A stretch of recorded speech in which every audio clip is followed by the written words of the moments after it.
జై శ్రీరామ్ అండి. ఈరోజు వీడియో నా పొట్ల మొక్క చూపిస్తానండి. ఇదిగోండి, కింద కనిపిస్తుంది చూసారా? ఈ టబ్బులో ఉందండి, పెద్ద టబ్బులో. దీనిలో నుంచి పైకి ఇట్లా పాకుతా వచ్చిందండి. ఇదిగోండి, చూసారా? మీకు ఒక పొట్లకాయ చూపిస్తానండి.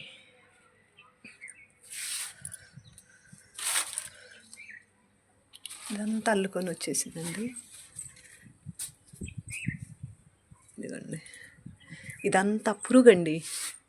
అసలు విపరీతంగా ఉంది. అన్నీ తుంచేసేసి ఆకులు మొత్తం ఎట్లా వస్తుందో కూడా తెలియట్లా.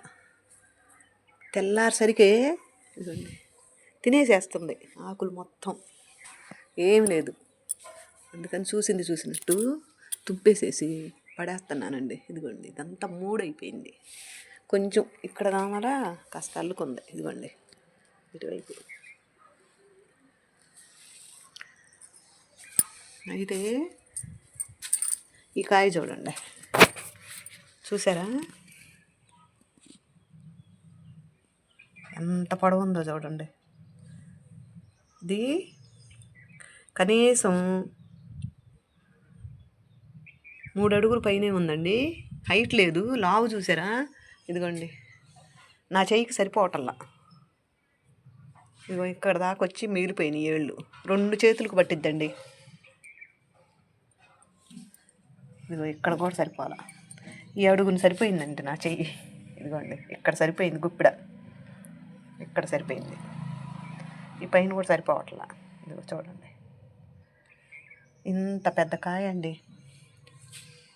ఇది బలంగా ఉందని నాకు అర్థమయ్యి విత్తనాలకు వదిలేశానండి, సీడ్స్ కోసం.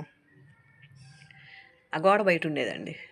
అందరు చూసి పొట్లకాయ ఎంత లావున ఉందో అనుకుంటున్నారండి. పొలంలోకి వెళ్ళి పొలం గిడ్డి కోసుకునే వాళ్ళందరం.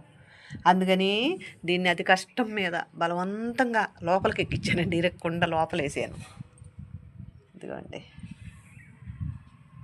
ఇవి సీడ్స్ వచ్చిన తర్వాత నేను నా సబ్స్క్రైబర్లందరికీ ఇవ్వాలనుకుంటున్నానండి. అడిగిన వాళ్ళకి గింజలు ఇద్దామనుకుంటున్నా. ఇదిగోండి పొట్లకాయ చూసారా?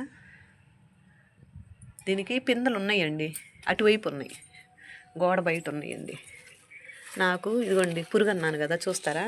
ఇదిగోండి, ఇవి సన్న దారాలాగా వస్తాయండి. ఇట్లా అయిపోతాయి. దీన్ని ఇట్లా చిదిమేసేస్తాను నేను ఆకుతోటే ఇట్లా. అదిగోండి అట్లా చేసేస్తాను. అయినా సరే తెల్లారేసరికి తినేస్తున్నాయి. థ్యాంక్ యూ అండి. జై శ్రీరామ్.